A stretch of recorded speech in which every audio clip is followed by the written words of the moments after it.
읽어주는 교과 둘째 날 3월 7일 월요일 믿음으로 아브라함은 히브리서는 믿음을 바라는 것들의 실상이요 보이지 않는 것들의 증거라고 정의한다. 그런 후에 이스라엘의 역사 속에서 믿음이 무엇인지를 삶을 통해 보여준 신실한 사람들의 목록을 제시한다. 히브리서 11장 1에서 19절을 읽어보라. 이곳에 등장하는 믿음의 영웅들은 어떤 일을 통해 그들의 믿음을 나타내 보여주었는가? 그들의 행동은 아직 보이지 않는 소망과 어떻게 연관되어 있는가? 아브라함은 11장에서 가장 중요한 인물이다.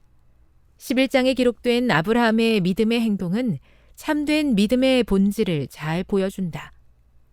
히브리서는 아브라함에게 이삭을 제물로 바치라고 하신 하나님의 명령이 하나님께서 아브라함에게 주신 약속과 상충되는 것처럼 보인다고 이야기한다. 이삭은 아브라함의 유일한 아들이 아니었다. 이스마엘이 아브라함의 장자였지만 하나님께서는 그의 아내 사라가 요청하는 대로 이스마엘과 그의 어머니를 쫓아내도 된다고 말씀하셨다. 왜냐하면 하나님께서 그들을 돌보실 것이기 때문이었다. 또한 아브라함의 후손은 이삭을 통해 이어질 것이기 때문이었다. 그런데 바로 다음 장에서 하나님께서는 아브라함에게 이삭을 번제로 드리라고 명령하신다. 창세기 22장에서 주신 하나님의 명령은 창세기 12에서 21장에서 하나님께서 허락하신 약속과 완전히 상충되는 것처럼 보인다. 히브리서는 아브라함이 만일 자신이 이삭을 하나님께 바치면 하나님께서 이삭을 부활시켜 주실 것이라고 믿는 놀라운 방법으로 난제를 해결했다고 결론 짓는다. 그런데 이 믿음이 놀라운 것은 그때까지 그 누구도 부활을 경험하지 못했기 때문이었다. 하지만 아브라함은 이미 경험했던 하나님의 신실하심을 믿고 그런 결론에 도달했던 것이다. 히브리서 11장 12절은 이삭이 하나님의 능력으로 말미암아 죽은 자와 같은 한 사람에게서 잉태되었다고 이야기한다. 바울 또한 아브라함은 죽은 자 같았고 사라의 태는 전혀 잉태할 수 없을 것 같았지만 아브라함이 바랄 수 없는 중에 바라고 많은 민족의 조상이 될 것임을 믿었다고 이야기한다. 왜냐하면 그는 하나님께서 죽은 자를 살리시며 없는 것을 있는 것으로 부르시는 이심을 믿었기 때문이다. 그러므로 아브라함은 하나님께서 이미 한 번 죽은 자에게서 이삭에게 생명을 주셨다면 하나님께서 그와 같은 일을 다시 한번 하실 수 있을 것이라고 믿었다.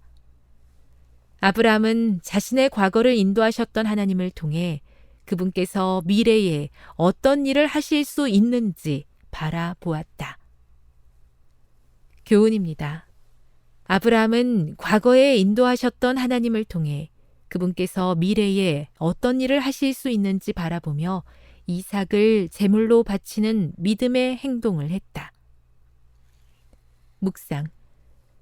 지금 하나님을 향한 믿음과 신뢰를 유지하기 위해 과거에 하나님께서 우리의 삶을 어떻게 인도하셨는지 기억하는 것이 왜 그리도 중요할까요? 적용. 지금까지 그대의 삶을 인도해 오신 하나님의 섭리를 되돌아보며 감사하는 시간을 가져보세요. 영감의 교훈입니다. 아들을 바치라고 명령하신 이유. 하나님께서 아브라함에게 그의 아들을 죽이라고 명령하신 것은 그의 믿음을 시험하시는 동시에 복음의 실제를 그의 마음에 새겨주기 위함이었다.